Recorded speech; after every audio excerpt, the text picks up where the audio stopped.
What is up, you beautiful people? Welcome back to the Built on Bitcoin podcast, where we're covering everything going on in the Stacks ecosystem.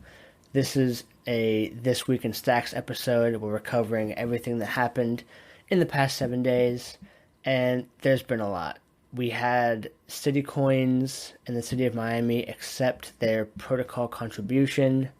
We had what I would say the first real NFT drop in phases of Satoshi. We have Satoshables, which is a super dope project that's currently been on Ethereum, coming to Stacks. The Stacks Accelerator Demo Day happened, which was mind-blowing. And Muneeb wrote a post on the scalability of Stacks after all the network hubbub. He gave his thoughts. What are some limitations? What are they working with? Why is it the way it is? So let's get into it. So let's start with what I think is the biggest topic of the week and for the broader crypto space, which is CityCoins. And more specifically, Miami, the city of Miami, accepts the protocol contribution, which is now valued as of right now, like 10 minutes ago, at $5.36 million, which is crazy for it's basically people are paying tax because they want to. That's the idea here. Like, you mine, there's a benefit for the miner.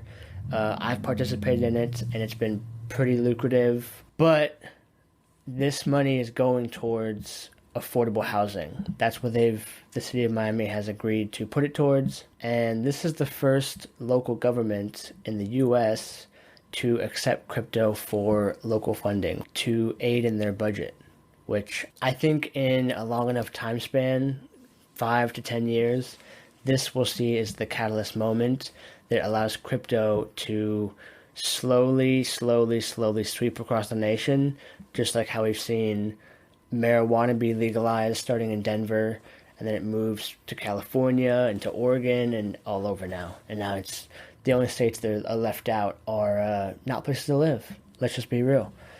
Super amped on CityCoins. I think this is a huge project. On that same topic of CityCoins, if you haven't been watching the Stacker Chats with Gina and Muneeb, you're messing up. They're kind of doing what I'm doing here with these little breakdowns, except they're actually professional and good at what they do and know what they're talking about. They're not just bloviating like I am on this microphone. But in the last video, which dropped yesterday, Muneeb goes in on how he views the current landscape of crypto, the CityCoins launch, and had a really interesting take on how proof of transfer allows you to do things that you can't do on other blockchains that utilize proof of work or proof of stake. And the example he gave was CityCoins was a mining only launch, which for a token like this allows everyone to get in on the ground level as long as you're early. But if you look at the other examples, for proof of work, that energy expenditure and the hardware required doesn't make sense for a lot of projects that don't have proof of their utility yet. Like, you don't have buy-in. And proof of stake, you have nothing to stake, so you have to initially airdrop someone something and then hopefully get tied in that way. Proof of transfer allows tokens to be launched in this kind of new fair way on top of Stacks. I never thought about it like that. Highly recommend you watch that video. Go to YouTube and type in Stacker Chats with Muneeb Ali, turning points for MiamiCoin, crypto, and Stacks. Highly recommend. And next up on the list, we had a pretty big, what I think is the first official NFT drop on Stacks. We had Stacks Punks, but those were kind of a copy of a copy of a copy, and they look dope, and the floor price is rising. I got me one. You better get you one. Please buy mine. It's up for sale.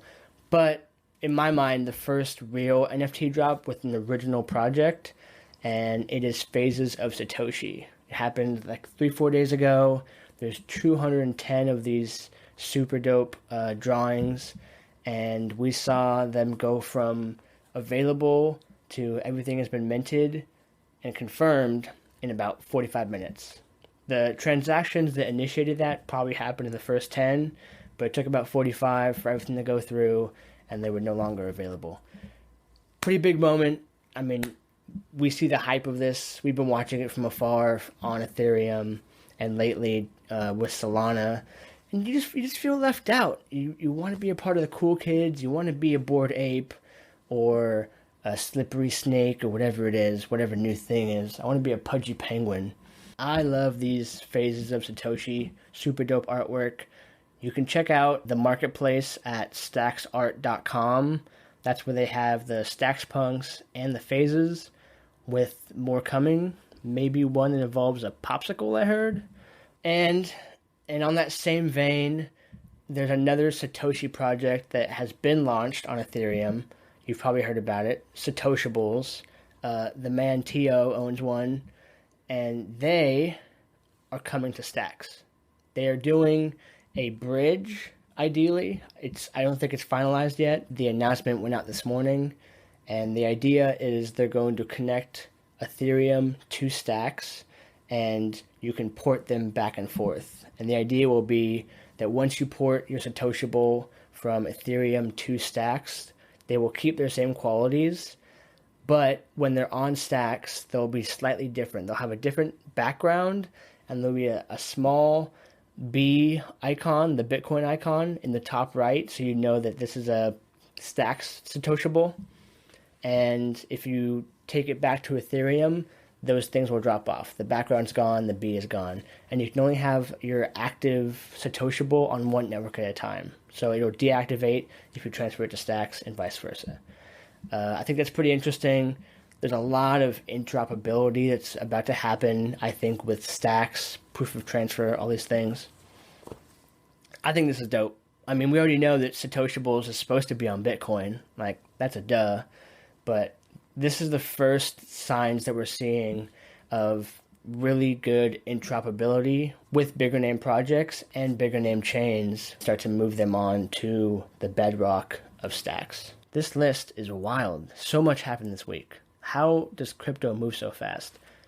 The last thing on the list, but definitely not the least, the Stacks Accelerator Demo Day happened last week, which, if you didn't see it, there was some absolutely craziness coming down the pipeline. There was 24 companies and founders that presented. There was like a third DeFi, a third NFT, and a third kind of like other projects. Some super unique ones. I'm just going to go over it right now. If you want to check it out yourself, you can go to the website that has the YouTube recordings so you can play back everything that happened and see a list of all the companies at bit.ly/stacksaccelerator, and it will take you to this Notion page. Highly recommend. Spend the time. It'll probably take you 3-4 hours to watch everything, but your mind will be blown. You'll be as bullish as ever on Stacks.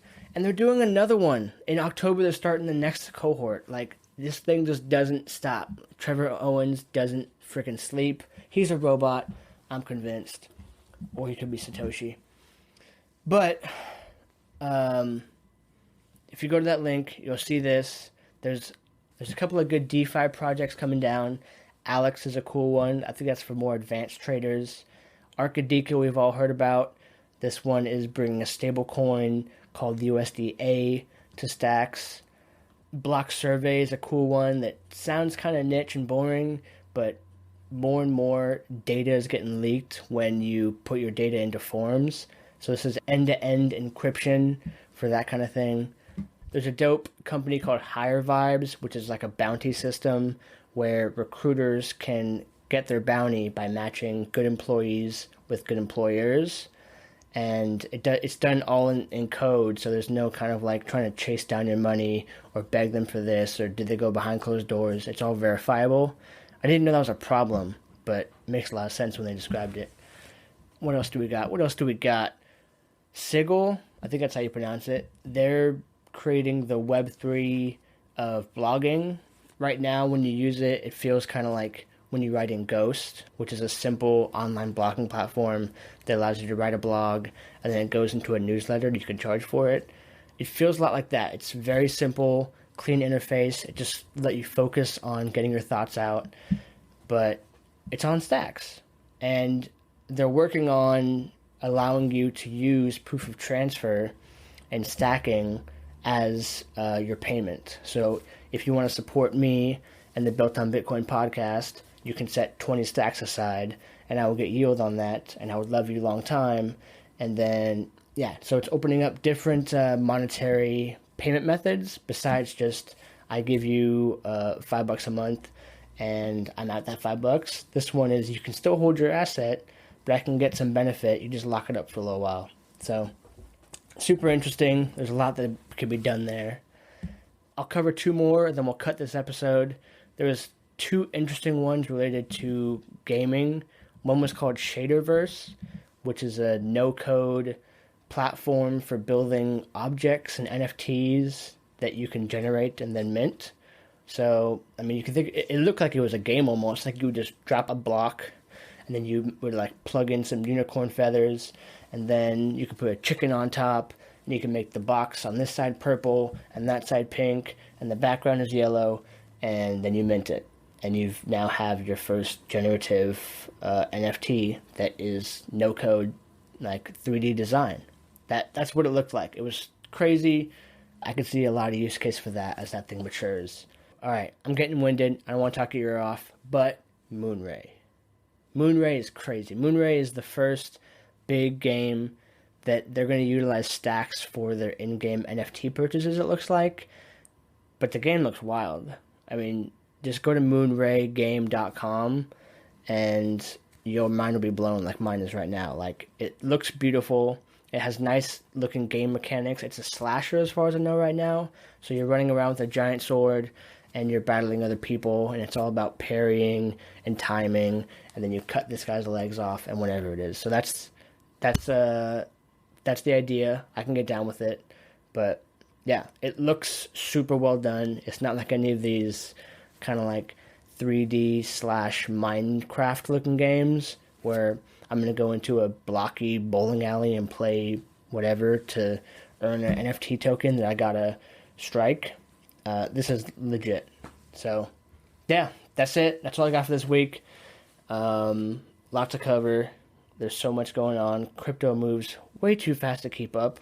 I wanted to do a much more deep dive on this week's topics, but there wasn't enough time to even like break down all the stuff that happened.